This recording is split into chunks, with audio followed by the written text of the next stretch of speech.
ಎಲ್ಲ ಆರೋಪಿತರಿಗೆ ಮತ್ತು ಆರೋಪಿತರಿಗೆ ಸಹಕಾರ ಮಾಡುವಂಥ ಎಲ್ಲರಿಗೆ ಕೂಡ, ಎಲ್ಲ ದೊಡ್ಡವರಿಗೆ, ಆರೋಪಿತರು ಮನೆಯಲ್ಲಿದ್ದಂಥವರು, ರಿಲೇಟಿವ್ಸು, ಫ್ರೆಂಡ್ಸು, ಅಥವಾ ಸಮಾಜದಲ್ಲಿ ಚೆಂದಾಗಿದ್ದು ಆರೋಪಿತರಿಗೆ ಸಹಾಯ ಮಾಡಬೇಕು, ಇವನು ಪಾಪ ಮರ್ಡರ್ ಮಾಡಿ ಬಂದಿದ್ದಾನೆ ಅನ್ನುವಂಥ ಎಲ್ಲರಿಗೆ ಕೂಡ ಒಂದು ಚಿಕ್ಕದ ಮಾಹಿತಿ ಕೊಡ್ತೀವಿ ಅಷ್ಟೇ. ಕಾನೂನು ಬಗ್ಗೆ ಒಂದು ತಿಳುವಳಿಕೆ ಹೇಳ್ತೀವಿ.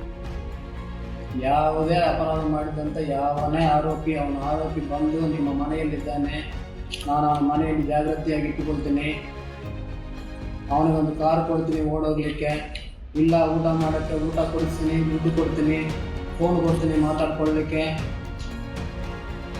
ಕೊಲೆ ಮಾಡಿದ ಮೇಲೆ ಅಥವಾ ಯಾವುದೇ ಆರೋಪ ಮಾಡಿದ ಮೇಲೆ, ನೀವು ಅವನ ಆರೋಪ ಮಾಡೋಕ್ಕೆ ಮೊದಲು ಗೊತ್ತಿಲ್ಲ ಅಂದರೂ ಕೂಡ ಆರೋಪ ಮಾಡಿದ ಮೇಲೆ ನಿಮ್ಮ ಮನೆಯಲ್ಲಿ ಇಟ್ಕೊಳ್ತೀನಿ, ಕಾರು ಕೊಡ್ತೀನಿ, ವೆಹಿಕಲ್ಸ್ ಕೊಡ್ತೀನಿ, ಅಕಾಮಡೇಷನ್ ಕೊಡ್ತೀನಿ, ದುಡ್ಡು ಕೊಡ್ತೀನಿ, ಫೋನು ಕೊಡ್ತೀನಿ, ಎಲ್ಲ ಸಹಕಾರ ಕೊಡ್ತೀನಿ ಅಂತಿದ್ದರೆ ಯಾವ ಊರಲ್ಲಿ ಯಾರೇನು ಮಾತಾಡ್ತಾರೋ ಗೊತ್ತಿಲ್ಲ, ನಾವು ಮಾತ್ರ ಅವನನ್ನು ಕೂಡ ಆರೋಪಿ ಅಂತಲೇ ಹೇಳ್ತೀವಿ. ಬಿಕಾಸ್ ನಮ್ಮ DNS ಅಡಿಯಲ್ಲಿ ಅದು ಕೂಡ ಒಂದು ಡಿಫೈನ್ಡ್ ಆರೋಪ ಇದೆ. ದಯವಿಟ್ಟು ಎಲ್ಲರೂ ತಿಳ್ಕೊಳ್ಳಿ. ಎಲ್ಲ ಸುತ್ತಮುತ್ತ ಇದ್ದವರು ಕೂಡ ನಾವೆಲ್ಲ ಅವ್ರು ಹಿಡಿದಿಲ್ಲ ಅಂದರೆ ಕ್ವಶನ್ ಮಾಡಿ ನಾವು ಹೇಳಿರ್ತೀವಿ. ಥ್ಯಾಂಕ್